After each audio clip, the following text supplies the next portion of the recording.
Following on from my conversation with Stephen Turnbull, my next interview was with Ray Gooding, who's the Cabinet Member for Education at Essex County Council, to hear from a perspective of somebody sitting at that level of how budgetary decisions are made.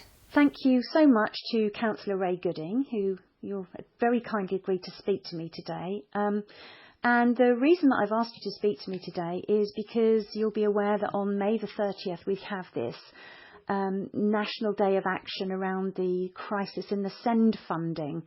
And I'm really keen to just have a look at this issue from many sides. Obviously, I represent a parents' community, so I'm very much in connection with how parents are understanding this and experiencing it. It'd just be really good to, have a bit of an understanding for families about what the issue of SEND funding looks like from a local authority level. Obviously, it's a national funding crisis, but I was wondering if you could say something about, was there a time when you remember SEND funding being much better than it is now? When would you say that was? Well, I think, and thank you for asking me to do this. I think that in terms of there being a better time, I'm not sure that necessarily existed. The issue that we have is that, and government always say that they're putting more money into the system.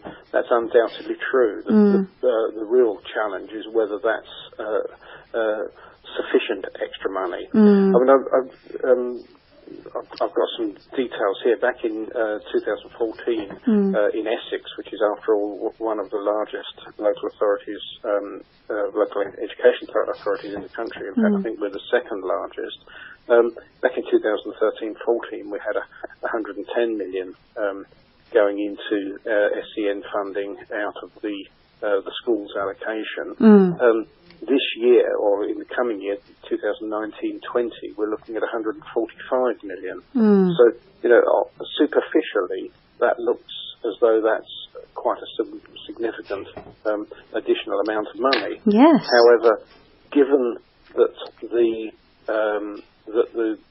need is growing exponentially, the fact is that the extra £35 million is just not enough, and that's, I think, the real challenge that we're facing. And I think in many ways the complexity of the funding arrangements that we end up having to be involved in really don't necessarily create the problem, but just move the same problem around. The issue that we get from head teachers is that the sort of core amount that they get for teaching children that don't have any additional needs is dwindling, and it's really partly, I think, well, I actually can see that in the sort of statistics that we look at, that the increased incidence of children with additional needs is putting additional pressure on the overall budget, so that all sectors of this are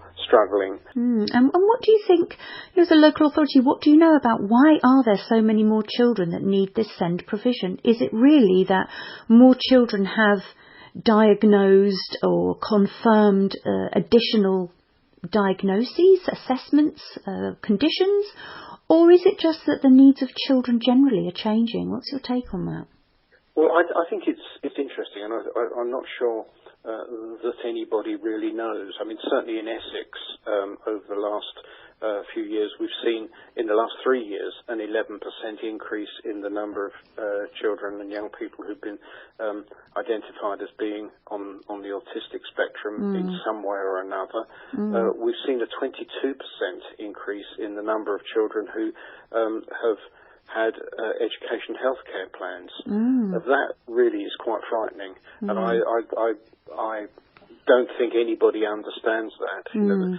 Yeah, and I suppose my perspective on that, looking at this from a parent's perspective, including my own and those in the community I represent, is that the desire or the requirement to chase an EHCP comes from having your child in a mainstream provision without adequate resourcing or flexibility or creativity, perhaps, in that provision that's made for that child. So where you have parents not satisfied with what support is being offered for their child, they're then see a requirement to go and chase an EHCP because that is a statutory way of securing what their child needs?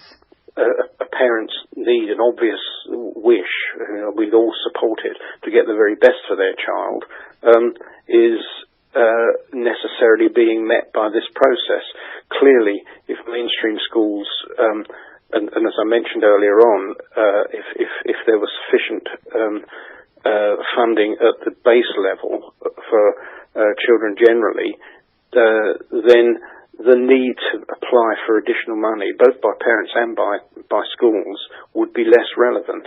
Yes, and my observations over my years of experience have also been, one, that we're having an exponential rise in the number of young people with problems around their mental health and well-being, that creates additional needs required from terms of school support. And the second thing is that I can't help but speculate that the change that we've had in education around chasing quantitative data around tracking pupil progress means that children are almost become seen as blocks of data, and the hot housing that's required to fulfil those requirements is having I believe, very adverse effect on children. So I think that there's probably a larger argument about systemically what needs to change within the education system, and it's not just about money, I don't think. Well, no, and I have. I've had several meetings recently with ministers from the education department, and my fear is that, for sometimes very good reasons, they're looking for better outcomes, but that's being wholly viewed in terms of an academic approach to education. But of course, people generally come in all shapes and sizes, and we need to make sure that the education they get absolutely suits their needs. We're not all academic, we're not all, but we shouldn't dismiss people who don't fall into those very narrow bands. I really feel very strongly about that. Yeah, agreed. Agreed. And it's interesting talking to you, because we, clearly sit at very different parts in this whole system and process, and yet actually we have quite similar ideologies about what ought to be and what should be and what's not in place. And it leads me to wonder, how did you get into this field of working within the SEND provision? Well, it's been an interesting process because, as you may or may not know, my profession is as an engineer. I ran I was senior partner in an engineering consultancy for 20-odd years. If anybody asks me what I do for a living, I always say I'm an engineer. Well, it's a little less controversial than saying you're a politician. Well, I don't know. It depends on your last project. I guess, yeah. I think that I went into politics because I've always been interested in it, and always had if I said I had an overriding desire to do good, I think I'd be less than truthful. I really wanted to do something different, and this has certainly proved to be different. I have to say that it's just over 6 years ago now, I was asked to take on the education portfolio, and I thought, oh, that's really interesting. I'm really interested in doing that. I can't believe how naive I was at that stage. It's probably been the most contentious thing I've ever done. Yeah, I can understand that. Yeah. And but that leads me to ask, really, that you've taken on a role that is so contentious, and obviously passions and tempers run high around this topic. So why are you still in the role? I mean, in politics, people get shuffled around quite frequently, and you're still 6 years on doing it and hanging on in there to continue to fight the fight. Why is that?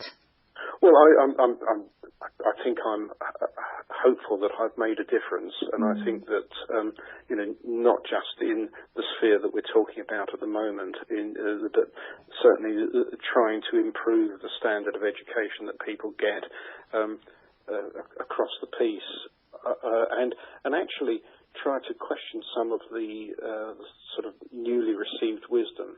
I mentioned earlier about my concern about the complete emphasis on academia. I really feel quite strongly that we shouldn't write people off whatever they do. I was really quite concerned at the thought that in terms of moving on, and people's young people's move into the jobs market and what they do beyond is quite important.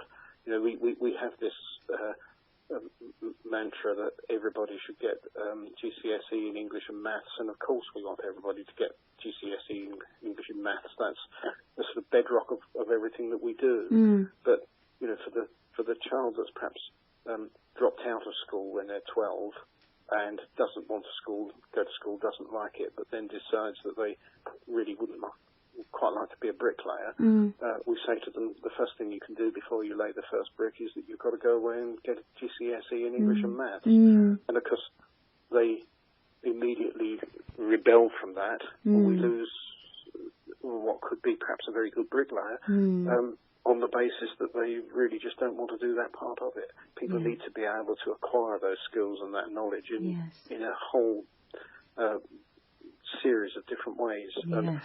Nobody says that they shouldn't get them, but we need to get them in an appropriate manner that meets everybody's need. Yeah, absolutely agreed. I definitely see that there are an awful lot of young people very alienated by the education system who are really struggling to find their way forwards with it. So I think you're right that we need to somehow think about how do we engage those young people so that they're not just dropping out of school, being unenrolled from school, and then trying to find their own way without the guidance that they deserve.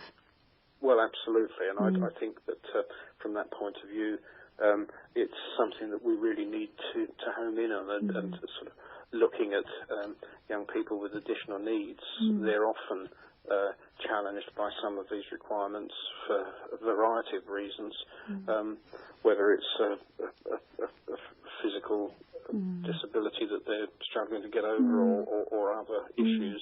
We really need to make sure that we help them get to the same point, because the feeling that I have is that for almost all people, the best chances they get in life is being able to move on to support themselves, look after themselves, and live as normal a life as possible, whatever a normal life is. Yeah, as fulfilled a life as possible. Yes, absolutely. Yeah. So obviously you clearly have lots of ideas and thoughts and very passionate about the topic.